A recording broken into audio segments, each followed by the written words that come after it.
Welcome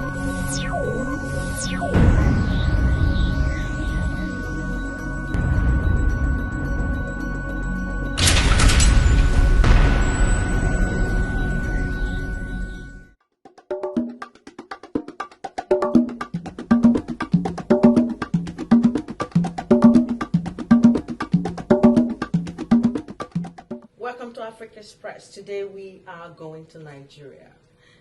In fact, our guests today, they've been touring United States to doing town hall meetings to discuss some of the issues that are going on in Nigeria and to connect themselves with the Nigerian diaspora. Sitting on my immediate right is Her Excellency Nigerian Minister of State, Foreign Affairs. Her name is Professor Viola Adaku Omuleri. You're welcome to Africa Express. Thank you very much, dear. And next to her is Ambassador Jerry Ugokwe, former Nigerian ambassador to Austria. You are welcome to Africa Express. Thank you so much for having me.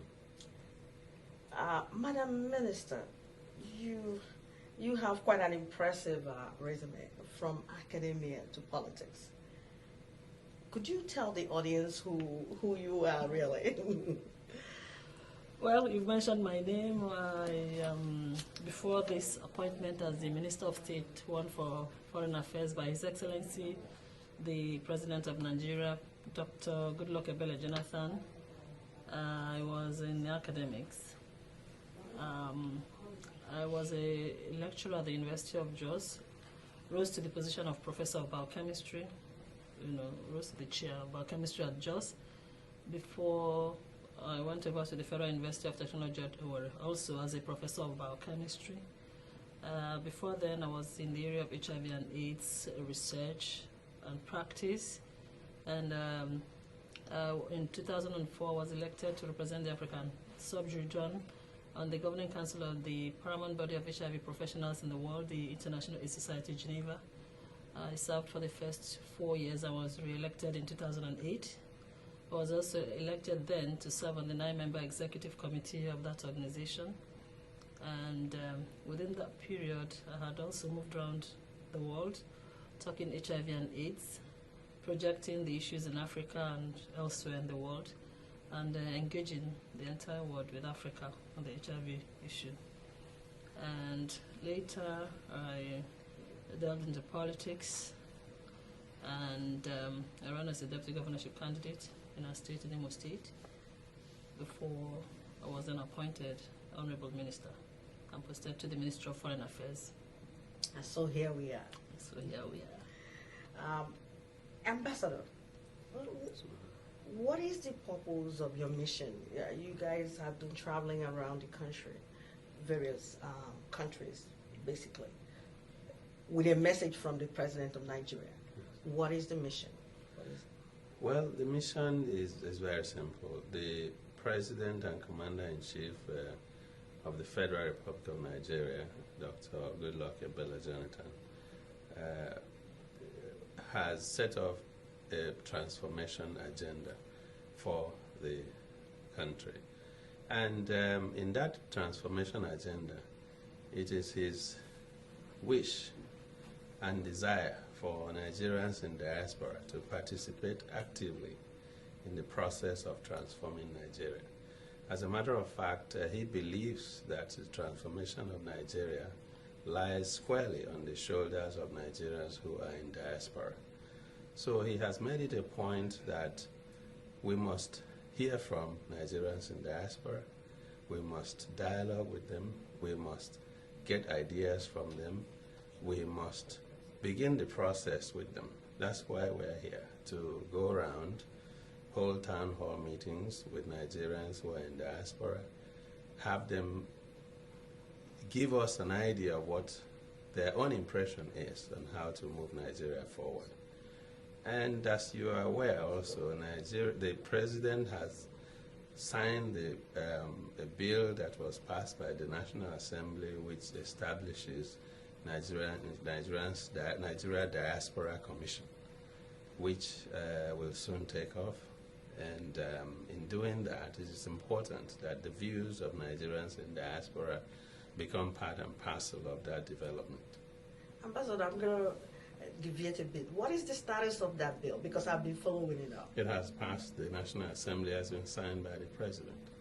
I see. Yeah, so it's now an act rather than a bill. It's Oh. now an act of Parliament. Well, congratulations. And hopefully very soon it will take off. And we hope that people like you will participate in running of that commission, because it is for you, and the President has made it clear that it is going to be, the diasporans are going to be in the driver's seat.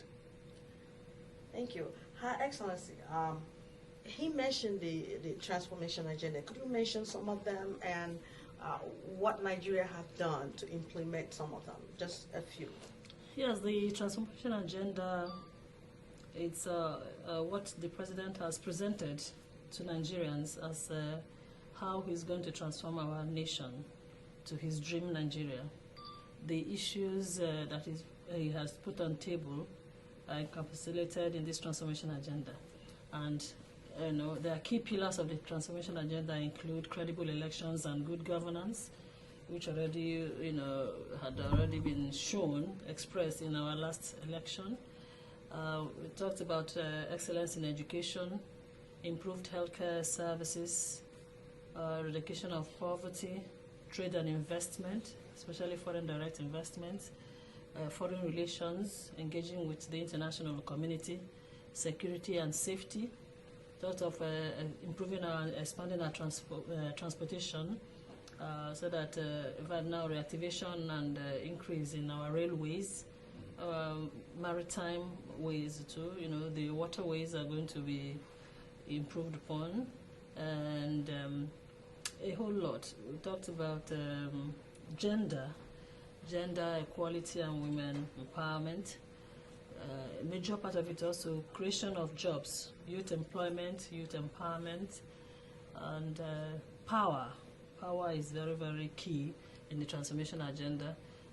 It's promised that a whole lot will be done about power so that we can have steady power supply across the country, and other critical infrastructure like roads. Massive roads construction will be going on as part of the transformation agenda. Agriculture is major. A whole lot is going to be done in the agricultural sector. They're engaging with nationals and international bodies and communities to redirect what we're doing there.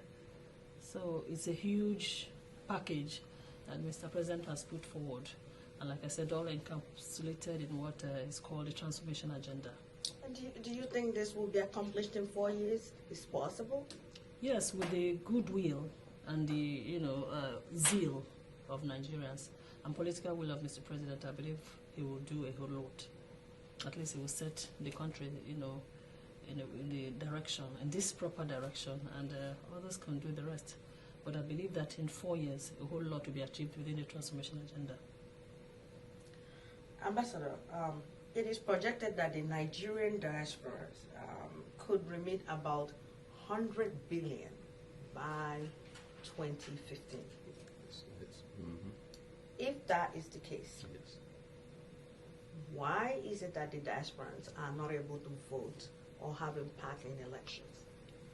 Well, I think what you have done is you have come back into exactly what I said, that the President believes that transformation of Nigeria rests squarely on the shoulders of Nigerians in diaspora. In countries like Israel,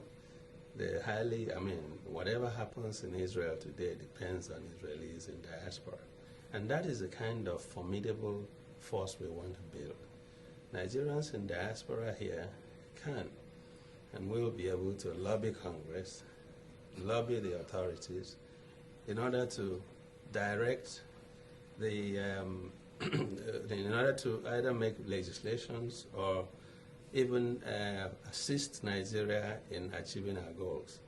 Now, when you talk about being able to vote, I want to tell you that it is not yet out of the woods. In 1999, some of the bills that we proposed, myself being a diasporan, I sponsored a bill to allow Nigerians who are in diaspora to vote, what you call absentee balloting. Right. And unfortunately, it didn't pass. Not because people didn't want Nigerians in diaspora to vote, but there are still so many things that need to be done before you can, get Nigerians who are in diaspora to vote. Because, one, as an ambassador, when I got to Austria, I discovered there is no database on who is a Nigerian who lives in Austria. So the first question I asked myself, if I said every Nigerian who lives in Austria should come and vote, how do I know who the Nigerians are?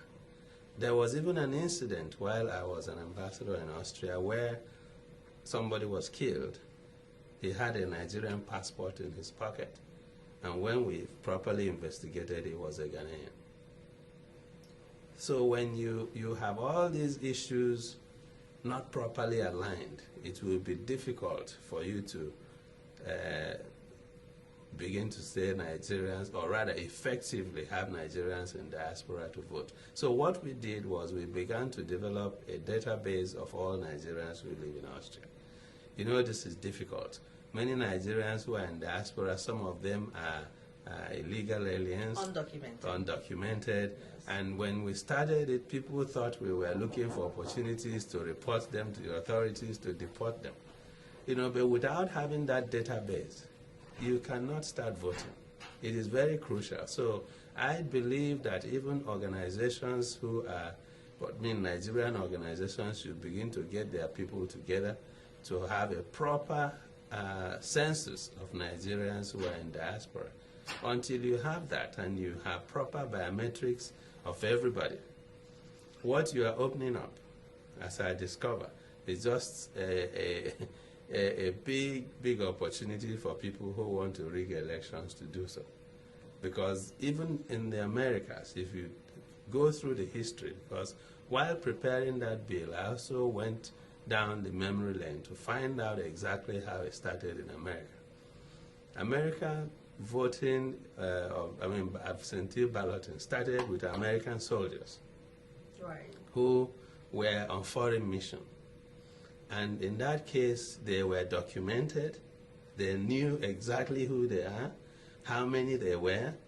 If anybody died, the numbers are accurate. So that's where it started, until it expanded to non-soldiers who were living outside the country, and they were also properly documented in their embassies all over the world.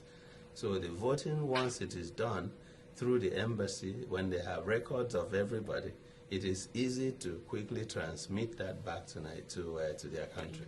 So until we have all this in place, it will be counterproductive to have that done. Wouldn't it be a consolation to know that it is already in place, and whoever that is going to take up the task, or the group of people that are going to take up the task, that they know, yes, the diasporans can vote. Now, we know there's a lot of work, as you have stated, but what I'm saying basically is, wouldn't it be better if the diasporans here at least know that it is already in place, and they are entitled to do that? No, what I want you to know is that this Nigerians and Diaspora Commission is going to now take up such tasks to make sure that if diasporans actually want this to be done, that they lay out all the groundworks, that they do all the paperwork, all that is needed to have this happen. So the Diaspora Commission has a very huge task, and I'm happy that the President had made it clear that most of those who are going to take up that commission will be diasporans. So they will be able to know how you feel, they'll be able to feel your pains, and be able to carry out what you actually have decided for them to do. Her Excellency, Nigeria is just coming out of strike as a result of fuel subsidy removal. My question is, why remove the fuel subsidy? Well, for some time now, Nigerian government has been subsidizing the cost of fuel diesel, and all that. And some time ago, the diesel was deregulated, but PMS was still being subsidized.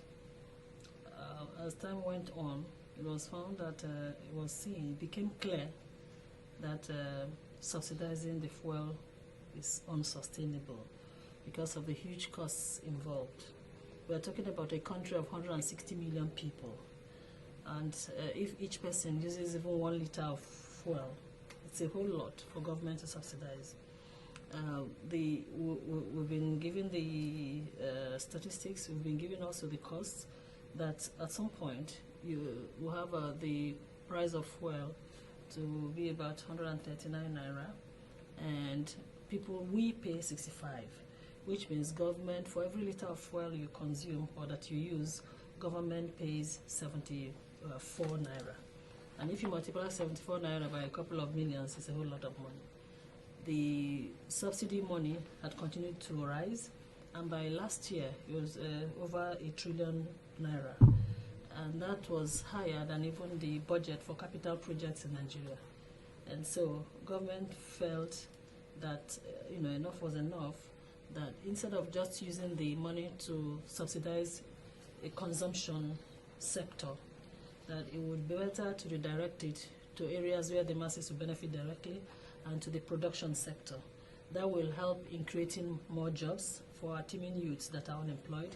That will help us in other issues, poverty eradication programs, the improved healthcare. We're talking about some social safety net projects and programs, and so on and so forth.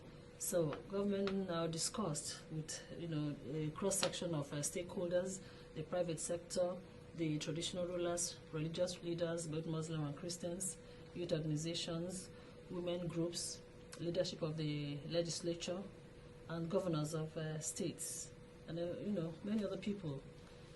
Last year was a year of a whole lot of discussions on issues of oil subsidy, and government felt that, well, having at least sensitized all these groups for them to be on the same page with government, that it will now be okay to withdraw the subsidy, especially as some other countries also around us, like neighbors, Ghana, that found oil recently. They've also quickly deregulated their own. So it's not like a new thing. It's just that, it's new to us. Well, I won't even say it's new to us in Nigeria, because the gradual withdrawal of subsidy started long ago. I want to remember that during the era of General Babangida, that time it was even in Kobo.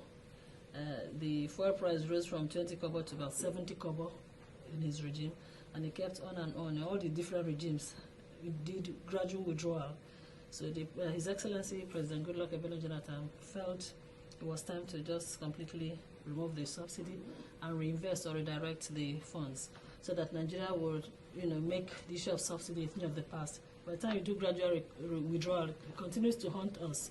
And when you come back to it, due to the depreciation of the dollar, the naira implications of that, and the global economic issues, then it had continued to increase.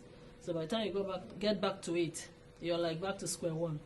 So the government felt that if this is done with at once, we'll now put the issue of subsidy behind us in Nigeria, and then face the issues that we have on ground.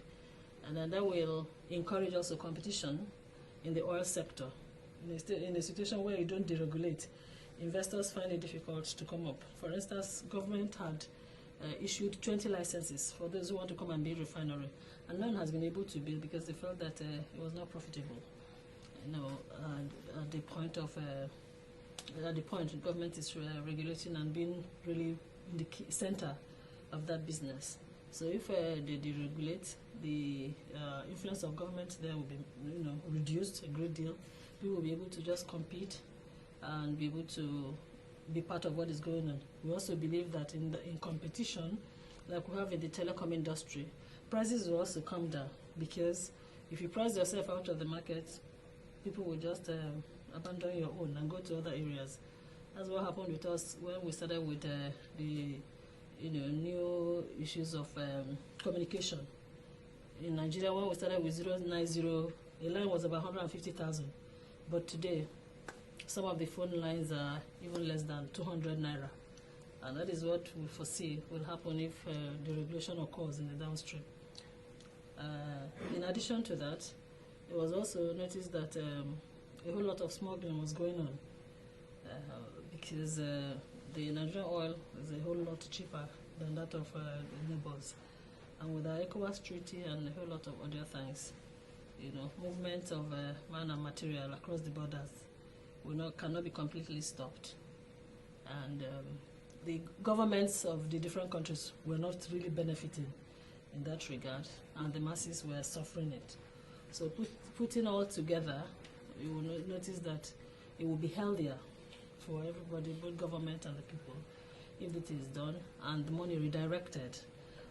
It's just redirecting the money to other areas where the citizenry will benefit more and more directly too. So that's what government has done, and that is what the subsidy is about. Her Excellency, it appears that there's a lot of benefit to this. However, the administration, what measures did they take to implement some sort of education to the masses, to let them know this is what we're going to do?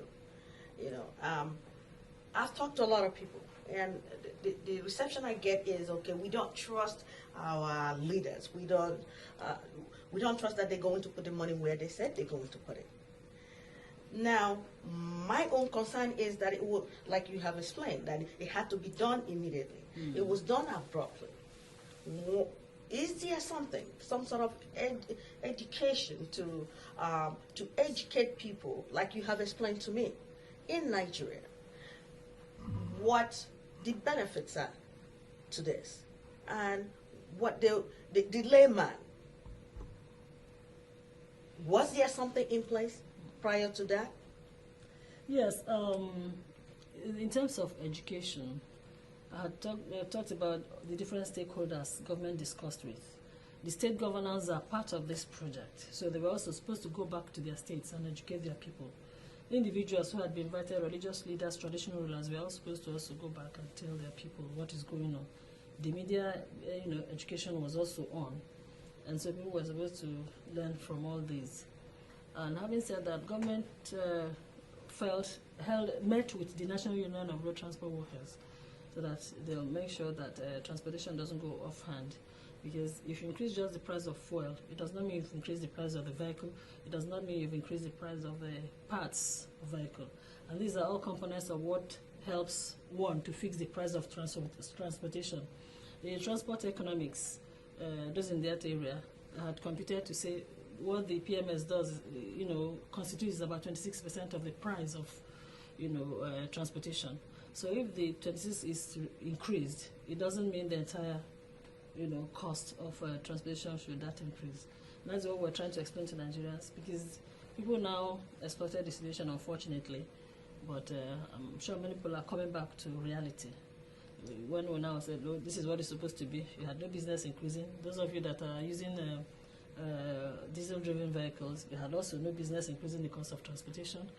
And the government had gone into, Mr. President, during one of his broadcasts to the Nigerians, that he wants us to key into mass transportation culture, where you don't have to always run your small vehicles every day. People can, form the culture like we have in developed countries of, big buses and then trains and all that. And recently the federal government commissioned 1,600 mass transit buses and had urged the states to do so. Some of the states had also injected mass transit buses into their state transportation system. In addition to that, government put out a huge sum of money so that people can buy these mass transit buses at interest-free, with interest-free loans. So that is also encouraging people to get into that sector to at least bring down the cost of transportation. Well, having said all this, there are other programs, government is also getting involved in this area. Power, for example, they are putting a lot of money in power. In the last few months, power supply has increased, and government has improved that it will continue to increase. By the time this other thing is redirected, a whole lot will happen in the power sector. Well, thank you, madam. I'm sure you're going to explain the rest of that to the town hall meeting group. One last question before we round up.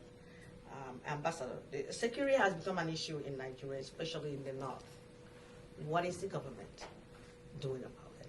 Even as I speak today, there was an explosion. Not even one, a couple of them. So what is the government doing? Well, let me begin by expressing my profound condolence to those who lost their lives or to the families who lost people in those explosions. Having said that, the government of Goodluck Ebele Jonathan is not folding its hands. Issues of security, as you very well know, is not published on the pages of newspapers. It is not advertised on televisions. I can assure you that the government is doing whatever it takes within our knowledge base to control and contain the issue of security. Now, I can say to you here that government has been able to stop at least 20 or 25 bombing plots, which you may not know, and it is not advertised. The point I'm making here is that no government in the world will fold its hands and see its people being killed and murdered by hoodlums, by people who do not regard life, by people who do not value life. So I am telling you here that the government is doing whatever it takes. We are collaborating with the United States of America, the United Nations, all the anti-terrorism agencies. We have formed a coalition with them because the issue of security is not just a Nigerian affair. It is an international ring, if you will. So it is a situation where you have to join hands with other countries because we discovered that even some of the people who are perpetrating these acts in Nigeria were not even Nigerians. And that was why the president quickly closed some key borders in Nigeria in order to control the influx of some of these people who had been sent in to come and destabilize the government. As you well know, the issue of Al-Qaeda doesn't know country boundaries. It is not only in Afghanistan, it is not only in America. They are spreading, especially knowing that there is a large Muslim community in Nigeria. Right. So whatever opportunity they will use to destabilize governments, they will do that.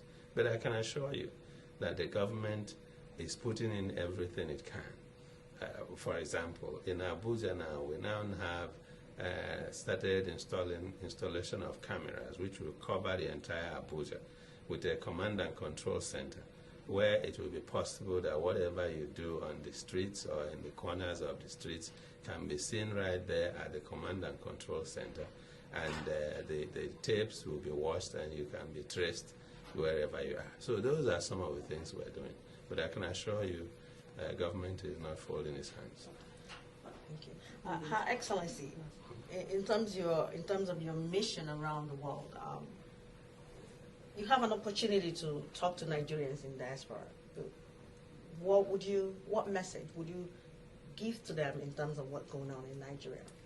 Well, I just want to tell them that the government of His Excellency is doing its best to ensure that Nigeria becomes safe and safer for everybody, and that we are here as part of his commitment to good governance, to bring government also closer to not just people at the grassroots within the country, but those Nigerians outside the country, because he has said that every Nigerian anywhere must count in what he is doing.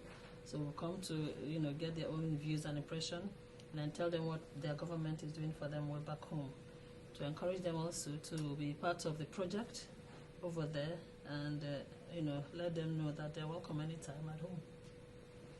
Ambassador. Yes, I want to say that the government of Goodluck Ebele Jonathan is only 8 months old, and 8 months is not long enough to judge a government whose life is 4 years for a start.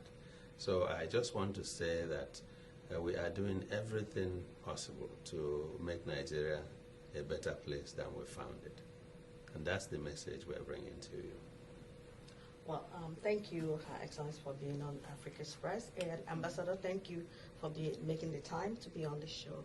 You have been watching Africa Express, and this is Blessing Rogers.